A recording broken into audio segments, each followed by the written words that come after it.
Bismillahirrahmanirrahim. Assalamu alaikum. PTV Sports के flagship football show kick off में खुश आमदीद. Now officially the football season has come to an end with the culmination of the English Premier League and the other leagues happening side by side simultaneously as well.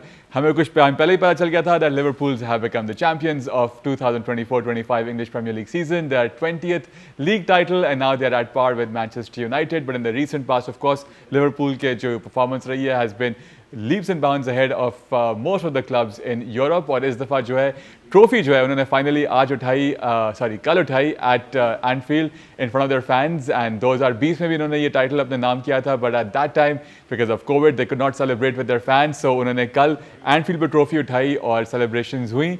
उसके साथ साथ जो है आज हमने देखा कि लिवरपूल की गलियों में जो है बहुत सारी सेलिब्रेशन की गई amongst the fans so congratulations to them and Mohamed Salah एक बार फिर उनको जो है प्लेयर ऑफ द सीजन मिला है 4th time equaling the record of Thierry Henry. They had a fantastic season and the good thing was there were only good vibes at Anfield. Trent Alexander-Arnold जो पिछले match में बू हुए थे इस match के अंदर वर्सेस क्रिस्टल पैलेस ऑल्दो सिर्फ ये मैच एक गोल से बराबर हुआ था. He got a good ovation from the Anfield loyal and वहाँ पे जो है क्या कहते हैं कि even the fans enjoyed him and club was there. Club ने बड़ी ज़बरदस्त बात की उनके बारे में भी तो शो में आगे जाकर उसको ज़रूर बात करेंगे. So that was that. उसके साथ साथ the main talking point on the last day of 38th match day was कि कौन सी 3 टीमें हैं जो क्वालिफाई करेंगी for the champions league spots and now they have become Manchester city, Chelsea and Newcastle United, deservedly so. Aston Villa missed out क्योंकि वो they lost to Manchester United at home. Manchester United had the worst season in their history. उन्होंने जो है 16th finish किया है and there's one team which even did better than them. That was Tottenham Hotspurs. In terms of finishing worst, they have finished 17th, the worst ever in the history. But at least they have the Europa Cup to show for it as well. अब देखना यही है कि इन दोनों में टीमों के जो managers हैं कौन लास्ट करता है अगले season. United have now actually there on their way to Malaysia for a pre season tour. So that's that. And उसके साथ साथ नेपोली ने जो है पिछले 3 सालों में दूसरा स्कोरेटो अपने नाम किया. वाइल्ड सेलिब्रेशंस ओवर देयर, उनको देखने में बड़ा मजा आया. And lots more to talk about today's programme. So let's get the show on the road. Our usual suspects are with us. On my right Usman Malik sir, good to have you back. And हमें पता कि इस तक आप हमें नजर आएंगे शायद एनफील्ड के दरवाजे के बाहर या लिवरपूल में पार्टी करते हुए. But good to have you. All well? Thank you so much Altamash. बिल्कुल इरादा तो कुछ यही था और बड़े टाइम से प्लान भी किया हुआ था और मैं समझता हूँ कि लेकिन जो कोई गुज़श्ता हालात जो हुए उसकी वजह से जो है मुझे वो अपना जो ट्रिप है वो डिले करना पड़ा. बट डेफिनेटली ज़रूर मैं जाऊँगा और अपना एक कल बेसिकली आपने खैबान शहबाज की सड़कों को ही एनफील्ड बना दिया था आपने. amazing scenes. I can't believe it. After 35 years celebrating with the fans. And what a club. I think ये पूरा सीज़न अगर हम बात करें तो पैशन जो है वो जीता है. हमने देखा क्रिस्टल पैलेस को इतने अरसे के बाद ट्रॉफी लेते हुए, हमने बोलिनिया को देखा, हमने न्यूकासल को देखा और लिवरपूल जो फैंस के साथ 35 साल के बाद फिर यूनियन गैलोस ऑलमोस्ट 90 ईयर्स के बाद जीता. तो ये एक बड़ा स्पेशल सीज़न था. और सबसे बड़ी बात Sunderland has qualified for premier league. I think जो उनकी जर्नी थी, जो 10 साल उनकी स्ट्रगल थी. सनडरलैंड ने हराया. हम बता दें हमारे नाजरीन को, सनडरलैंड ने भी चैंपियनशिप प्लेऑफ जिसे कहा जाता है the most expensive match in football in the footballing calendar. Championship का फाइनल था जो सनडरलैंड ने हराया शेफील्ड यूनाइटेड को. So the 3 teams to qualify and become part of the premier league next season are now Leeds, Burnley and Sunderland. 2016 के बाद इनकी भी वापसी हो रही है प्रीमियर लीग के अंदर. मैं कहता हूँ बहुत ही एक डिफरेंट सीजन रहा. अगर आप स्टोरी टेलिंग के हिसाब से सोचें, अगर आप पैशन के हिसाब से सोचें, वो क्लब्स जिन्होंने सपने में भी नहीं सोचा होगा कि वो कोई टाइटल भी जीत सकेंगे, उन्होंने जीता. और यहाँ पे मैं ये बात करना चाहूँगा कि जो पैसे वाले क्लब से पैसा हार गया, पैशन जीत गया. ये सीज़न डेडिकेट होता है उन सारे क्लब्स को जिन्होंने बड़ी मेहनत से जो है सरप्राइजेस दिए. आपने जो समा लूट लिया, ये आप सिर्फ ये बोले you'll never walk alone. वो तो हम शुरू से कह रहे हैं, आप मानते नहीं हैं. Thank you. Being a Celtic supporter हम तो शुरू से यही कह रहे हैं. नहीं, that's great. चलते हैं हमारे दूसरे मेहमान की जानिब. who's looking very pretty in yellow I must say. Abdul Latif Dadaboy sir, how are you? All well? All well, thank you for having me Altamish. मैं उस्मान की एक बात से थोड़ा सा डिसएग्री करूंगा कि सिर्फ एक केस ऐसा है कि जहां पे पैसा जीता है and that is Chelsea. Top 4 finish आ गई. मतलब जो उन्होंने ऑब्जेक्टिव रखा था सीजन के शुरू में, तो like all credit to Maresca. और मरेस्का ने फिर अपनी प्रेस कॉन्फ्रेंस के अंदर भी ये कहा कि काफ़ी आड़े हाथों लिया अपने सारे क्रिटिक्स को। उन्होंने कहा कि लोगों ने कहा था कि हम एक यंगेस्ट टीम है, हम नहीं कर सकते, हम चैंपियन लीग प्लेसेस में नहीं आ सकते। फिर उन्होंने बड़ी एक नाजेबा ज़बान भी इस्तेमाल की, वो ऑब्वियसली हम उसको रिपीट नहीं कर सकते। बट लेकिन अल्तमिश टॉटनम की यहाँ पे बात मैं करूँगा। बेशक यूरोपा लीग वो जीते, और वो भी एक किस तरीके से जीते सबने देखा कि ओन गोल था। ऑल मेरे ख्याल से उसको ओन गोल दिया नहीं गया, लेकिन मुझे तो लास्ट टच नज़र नहीं आया था ब्रेंडन जॉनसन को, मुझे तो ओन गोल ही लगा जो शॉ के हाथ से लगी थी। अगली मैच था, they didn't create anything other than that. उसके मतलब उस हाल में वो जीते। उसके बाद लीग के अंदर 4-1 अभी हारते हैं इस वीकेंड पे, और उसके बाद पोस्टेकोग्लू कहते हैं कि ये सक्सेसफुल सीजन था। और वो कह रहे हैं कि तीसरा सीजन इससे भी अच्छा होगा जब वो चैंपियंस लीग शायद जीत जाएंगे और रेलीगेट हो जाएंगे। तो ये रहा है। Exactly, ऐसे ही हो सकता है। बिल्कुल ये हो सकता है, बिल्कुल हो सकता है। 22nd डिफीट प्रीमियर लीग के अंदर, भाई ब्रेड एंड बटर आपका प्रीमियर लीग में। फैंस आपको प्रीमियर लीग से जज करते हैं, लेकिन अब देखिए ये एक बड़ी एक डिबेट चल रही है। Did Tottenham have a better season than Arsenal? Arsenal finished in the top 4 without winning any trophy and they qualify for the Champions League. Tottenham also qualified for the Champions League but won a trophy. तो अब ये एक perspective की बात है। Yes, of course. Because देखिए football के अंदर वंस यू रिटायर ना, जितने आप प्लेयर्स होते हैं वो ये ग्लोरी डेज जो विनिंग ट्रॉफीज होती हैं उनको याद करते हैं। कोई ये नहीं याद रखेगा कि हमें इतनी दफा हम लोगों ने चैंपियन लीग के लिए क्वालिफाई किया। तो मतलब ट्रॉफी जीतने की जो खुशी है, जो ग्लोरी है, जो फैंस के लिए जो एक अचीवमेंट होती है, वो मेरे ख्याल से ज्यादा बढ़कर है। आर्सेनल ने भी एक बड़ा टैगलाइन अपने नाम किया, इट्स द नेक्स्ट सीजन। बड़ी बात है हर साल ऐसे करना। बिल्कुल। लेकिन आई थॉट वुमेन टीम जो है वो चैंपियंस लीग जीत गई, तो आई थिंक अच्छा मुझे लतीफ यूजुअली जो है हम बात करते हैं तो अलग एंगल लाने के लिए वुमेन्स फुटबॉल से ही स्टार्ट करते हैं। मैंने कहा आर्सेनल वुमेन्स की बात करेंगे, आज नहीं की उन्होंने। My god Altamish, what upset it has been over Barcelona. Arsenal winning the champions league, Arsenal women's team winning the champions league. It's absolutely amazing. इस सीजन जो चेल्सी इतना शानदार खेलते हुए आई थी, they lost to Barcelona in the semifinal, लेकिन Arsenal ने दिखाया कि भाई किस तरीके से जीता जाता है, किस तरीके से हराया जाता है बार्सिलोना को। तो मतलब बहुत ज्यादा उनको क्रेडिट देने की जरूरत है, because it is an absolute upset. पिछले 2-3-4 सालों से बार्सिलोना या लियोन जीतते ही आए हैं। मैं वही कहना चाह रहा था, द लॉ ऑफ एवरेजेस। कहीं ना कहीं बार्सा को आके वो डिप लाना ही था, और आर्सेनल ने जो उसको कैपिटलाइज किया उस बात पे। लेकिन उस पर भी हम बात करेंगे। फिलहाल हम बात करेंगे लिवरपूल की इन द सेलिब्रेशंस। कल जो हुई एंफील्ड के ऊपर, पहले वहाँ पे जो उस्मान हमें बता रहे थे you will never walk alone, वो गाना गाया गया।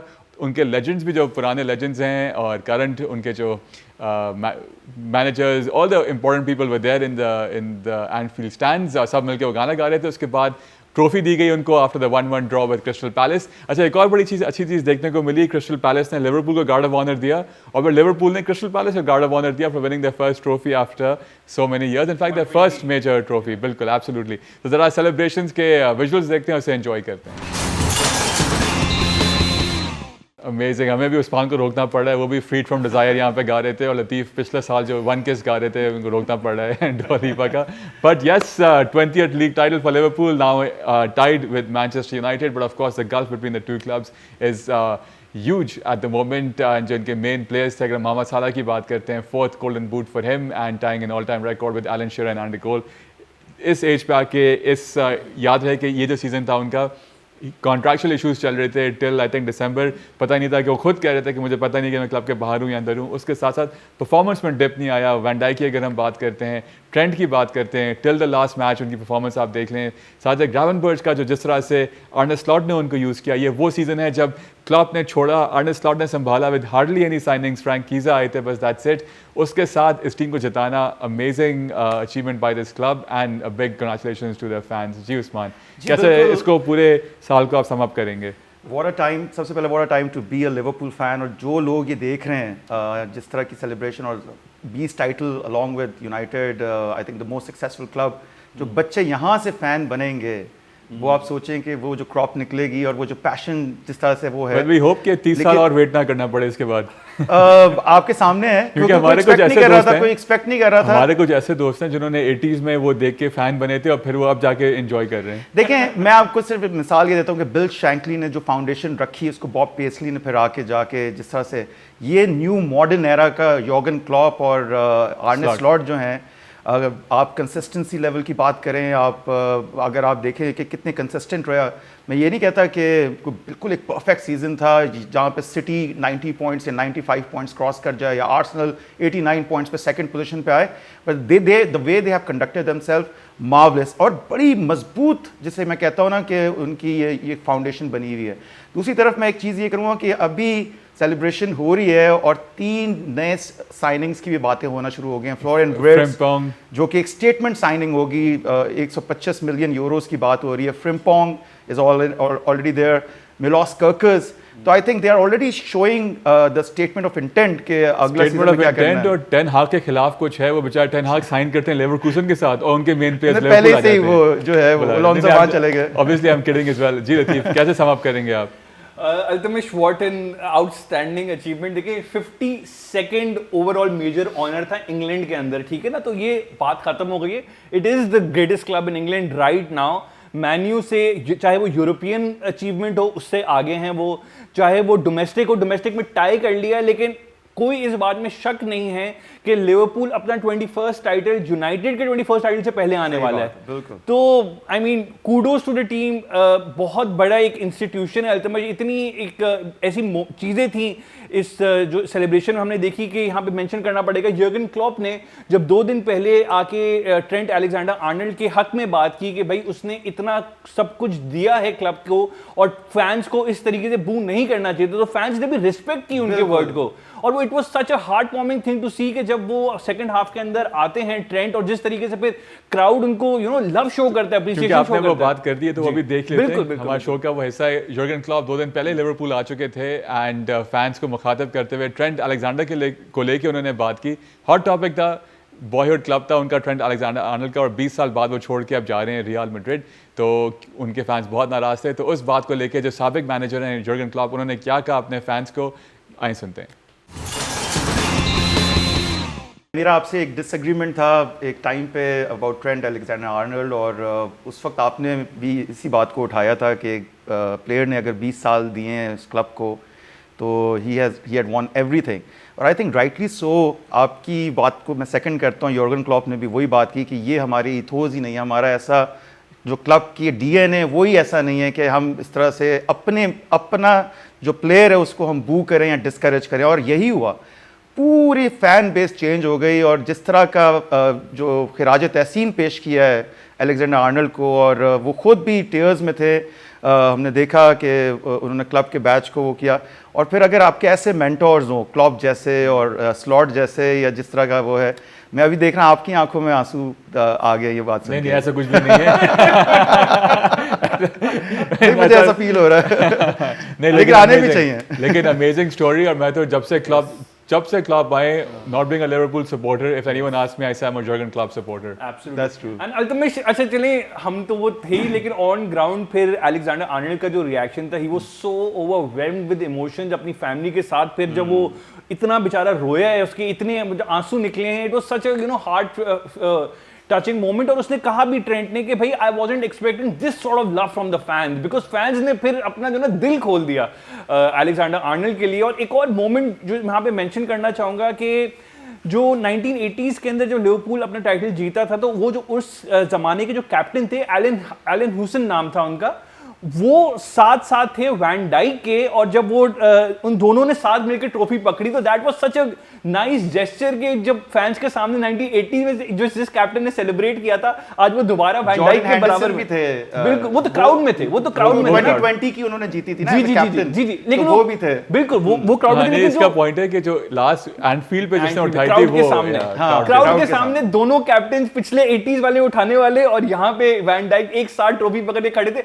It was such a heart warming gesture. Ultimately ऐसा नहीं होता है, मतलब पुराने लेजेंड्स को इस तरीके से खिराज तहसीन दे के फिर आपने इतनी उनको इज्जत दी कि यहाँ पे सेलिब्रेशन में साथ रखा। आई मीन ऐसे भी नहीं होता कि क्लब का जो जाने वाला मैनेजर है दूसरे के लिए गाना गाए और फिर अगली दफा वो उसके लिए गाना गाए। आई मीन आई थिंक वही हम डिस्कस कर रहे थे कि आज के कमर्शियल दौर के अंदर अगर हम ऐसी चीजें अभी भी देख रहे हैं तो थोड़ा बहुत भी एक सोल अलाइव है क्लब्स के अंदर, and we really hope that continues. एक लास्ट बात बस मैं ऐड करूंगा कि एक और मोमेंट जो थी जिसमें कंप्लीटली जैसे कहते हैं ना गूज बम्प्स आ गए थे, कि मैं तो एज ए न्यूट्रल फैन में बात कर रहा हूं कि जब सारे एक लाइन से खड़े हुए थे और वो crowd you will never walk alone जब वो परफॉर्म कर रहा था, my God what a moment, spine tingling, what a moment it was. कि मैं कहूंगा कि ऐसी चीज सिर्फ एनफील्ड में ही हो सकती है कि लिवरपूल के फैन जितना ही पैशन इस चीज की And Celtic Park as well. And Celtic park में इस तरीके से डॉर्टमुंड के अंदर भी नहीं पैशनेट क्लब्स और भी बहुत ज्यादा हैं, लेकिन दिस मोमेंट वाज अब जरा तेजी से फोर्थ गियर में जाते हैं यहाँ पे, क्योंकि जो मेन स्टोरी लाइन थी इस सीजन की, स्पेशली पिछले महीने की, वो ये थी कि जो रिमेनिंग 3 स्पॉट्स रह गए हैं चैंपियंस लीग के, क्योंकि लिवरपूल जीत चुका था, pretty much Arsenal was confirm कि वो नंबर 2 या 2 हफ्ते पहले कंफर्म हो गया था कि अब वो कुछ भी कर लें वो टॉप 4 में फिनिश करेंगे। तो उसके बाद ये था in this new and different looking champions league birds बढ़ चुके थे कि ये 3 स्पॉट्स किसको जाएंगे, क्योंकि सिर्फ 1 पॉइंट का फर्क था between the 3rd team and the 7th team. इसका फैसला कल रात को हो गया जब Chelsea, Newcastle United and man city made their way through and got those berths. जरा 2 मैचेस के हाइलाइट्स देखते हैं, Fulham versus city and Chelsea versus Nottingham forest, and quickly इस जो मेन स्टोरी लाइन चल रही थी प्रीमियर लीग के अंदर उसको डिस्कस करते हैं। And with that, Chelsea finally win away and keep a clean sheet away since September. And their second away win in the last 11 matches. हमें मिड सीजन ऐसा लग रहा था कि चेल्सी लिवरपूल को टफ टाइम देगा और चेल्सी जो है टॉप 4 में फिनिश करेगा, then they dropped out, but they finished and they came back और यहाँ पे ये मैच जीते हैं और अपनी जगह बनाते हैं चैंपियंस लीग के अंदर। Nottingham Forest missing out, but they will be in the conference league and the last time they were in Europe was all the way back in 95-96। जैसे उस्मान हम बात कर रहे थे कि this season has been a season of comebacks, new stories. Nottingham Forest is well, they could have been one up better, but वो ऐसा हो नहीं सका। उसके साथ साथ मैन सिटी ने अपना मैच जीता versus Fulham, so Fulham also misses out on Europe, लेकिन सिटी 71 पॉइंट्स के साथ 3rd फिनिश करता है and becoming a team like City, but let's see how they will come back. And Newcastle अपना match हारता है, उसके बावजूद they go on and finish in the champions league places. कैसे देखते हैं इस फाइट को आप? मैं देखता हूँ कि न्यूकासल और चेल्सी बड़े लकी थे आखिरी दिन। आई मीन जिस तरह से उन्होंने फिनिश किया है, और गलती शायद जो हुई है नॉटिंघम फॉरेस्ट अनलकी रहे, पूरा सीज़न टॉप पे थे और बड़ा ज़बरदस्त उनसे ये एक्सपेक्ट किया जा रहा था कि ऑलमोस्ट मैं समझता हूँ कि 10 मंथ्स 10 महीने वो जो है टॉप 4 की पोजीशन पे अपने आप को उन्होंने रखा और डिज़र्व तो उनको करना चाहिए था, लेकिन कॉन्फ्रेंस लीग के लिए वो क्वालिफाई ज़रूर किया। Chelsea somehow they had a good match against a very difficult Nottingham Forest team. I mean उनके डिफेंस को ब्रेक करना बहुत मुश्किल है, लेकिन यहाँ पे कॉलविल की जो गेम है वो कॉलविल ने गोल स्कोर किया और जिस तरह की डिफेंडिंग उन्होंने की और इस मैच की जो ज़रूरत थी, आप ये अंदाज़ा लगाएं कि पेड्रो नेटो जो है, कोई इनके पास रिकग्नाइज स्ट्राइकर नहीं था। Pedro Neto was deployed as false number 9, तो उसके बावजूद they have qualified I think rightly so. लेकिन न्यूकासल एवर्टन से 1-0 हारा, 66 पॉइंट्स के साथ उन्होंने भी क्वालिफाई कर लिया। सिटी समहाउ आई थिंक दे, जिस तरह उनका सीजन था, मैं समझता हूँ टॉप 4 क्वालिफाई करना बहुत ज़रूरी था मैनचेस्टर सिटी के लिए। Everton is ready to challenge Liverpool now next season with a new stadium and David Moyes at the wheel. जी लतीफ़। Ultimately, कि फुलहम वर्सेस मैन सिटी की जो गेम थी, it became only the 3rd time in history when both the sides did not have a single English player in the team. Yes. So वो एक बड़ी एक अनोखी बात लगी मुझे। लेकिन इसका मैच का टॉकिंग पॉइंट इनफैक्ट ये बना कि मैन सिटी की जीत से ज़्यादा, जीत में ऑब्वियसली गुंडोगन का जो ओवरहेड किक थी उसकी मेंशन करना ज़रूरी है। हालांड ने पेनल्टी ली, कन्वर्ट की, क्रिस्टल पैलेस के खिलाफ नहीं की, और क्या हुआ? एब्सोल्युटली केविन डी ब्रुयना का आखिरी गेम 5 मिनट बेचारे को 5 मिनट मिले, लेकिन वो फैंस ने जो लव शो किया वो भी एक मायने रखता है। लेकिन वो ग्रिलिश को स्क्वाड में ना रखना, that turned out to be the bigger talking point over here, कि अब नजर आ रहा है कि ग्रिलिश शायद अपने इसकी इख्तिताम हो गया उसका मैन सिटी का career for sure. Chelsea on the other hand मतलब they got the job done. Honestly speaking, Ipswich के खिलाफ जब ड्रॉ किया था फुलहम वाली गेम से पहले, तो मैंने रूल आउट कर दिया था चेल्सी को। मैं नहीं समझ रहा था कि Chelsea would be able to finish in the top 5। They proved me wrong, they proved a lot of pundits wrong. In fact मैंने मैच से पहले तमाम पंडित्स हो गए, गैरी नेबल, जेमी कैरेगर, मतलब उसके अलावा जितनों को भी मैंने देखा था, सबने किसी ने भी प्रेडिक्ट नहीं किया कि चेल्सी टॉप 5 में फिनिश करेगा, लेकिन उन्होंने फिनिश किया against all odds. They got the victory. मरेस्का ने जो है सुना भी दिया। हाँ, वो थोड़ी ह्यूमिलिटी दिखाने की जरूरत थी, लेकिन चलें जब आप जीत के फिर इस किस्म की बातें करते हैं तो फिर भी बेहतर है। इमोशंस में उनको था कि ये अनफेयर उनको ट्रीट किया जा रहा है, तो उस पे उन्होंने वो कह दिया होगा। चलिए ऑन दैट नोट हम जाते हैं थोड़ी सी ब्रेक के जाने, ब्रेक के बाद will discuss this more. And Napoli winning the scudetto for the second time in just 3 years, 4th overall in their illustrious history as well। छोटे से ब्रेक की जाने जाते हैं, उसके बाद आके lots more stay with us right here on kick off.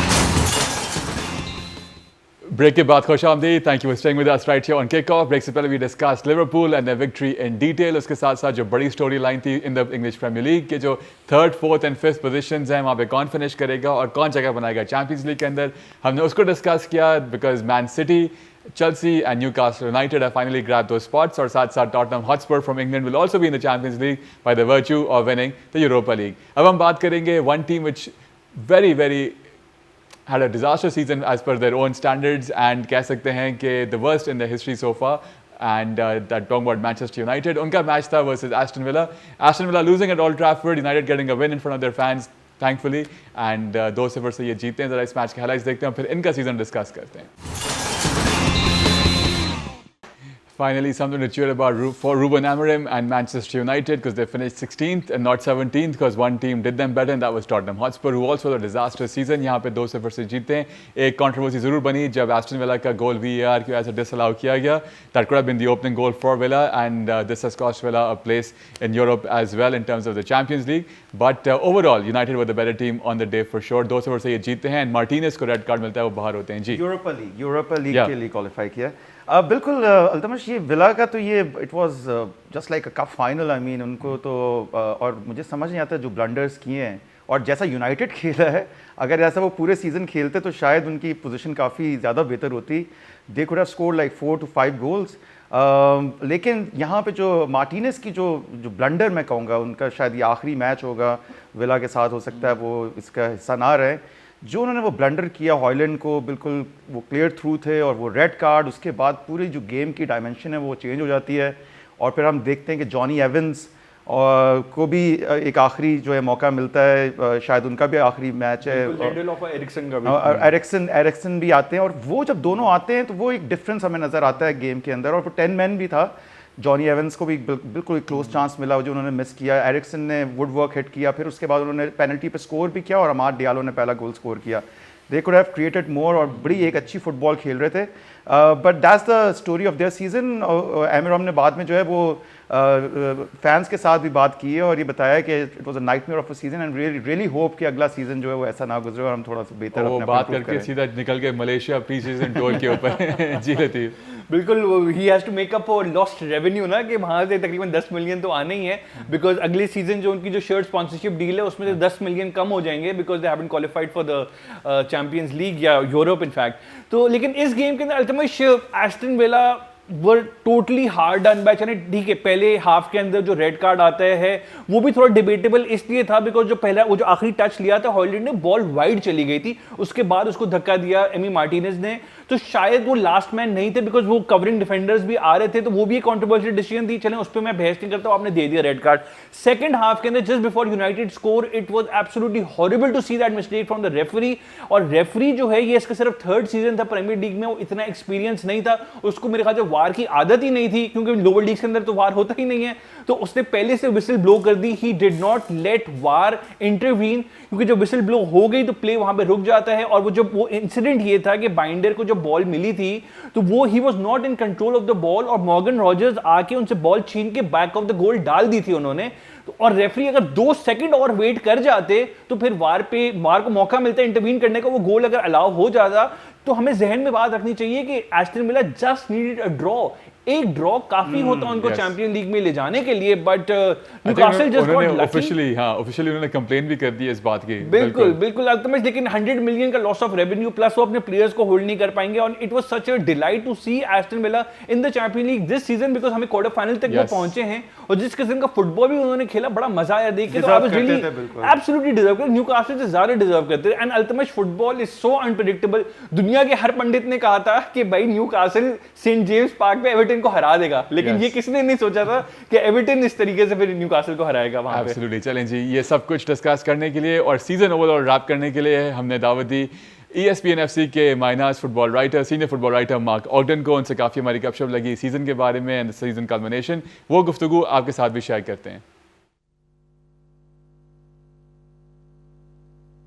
Good afternoon, Mark. Thank you so much for making time for us. I know the season has just ended and you still made time, so thank you very much for that. Hope you had a good season. Yeah, it's been an interesting season. I don't think it's been the best Premier League season ever, but I think there's been quite a lot of exciting cup wins. You know, Crystal Palace, Newcastle, Tottenham even getting trophies. So it's been good from the perspective of clubs not used to winning things, actually winning something. That's been good. That's right. A lot of interesting storylines. So, Mark, if I had to ask you to pick your three moments from this season, the best moments, which would those be? Yeah, well, I've made a list, and these are Premier League moments, aren't they? So I've kept it to Premier League. So I think first of all we have to say Liverpool winning the title against Tottenham. That was, I know they won the title in 2020, but it was a COVID year, and the fans couldn't really enjoy it. So I think Liverpool have been fantastic this season. And the day they won the league against Tottenham, I just think it showed, what it meant to the city, the club, because right now in Liverpool today, right now there's a huge parade going on. I've been seeing footage of fans on X, getting trains from Birmingham, from London. There's going to be a huge turnout. So I think that shows you what it means to Liverpool to actually win the title again. So that's number one. Number two, I've gone for Ahmed Diallo's goal at Man City in the Manchester Derby back in, I think it was December. Last minute winner. At that point, it was the start of the Ruben Amorim regime. We thought that was a big win that showed that United could kick on and maybe qualify for the Champions League. Didn't quite turn out that way, but that was a rare positive moment for United this season. It showed that Ahmad as well has been one of the stars of the season on a very bad season.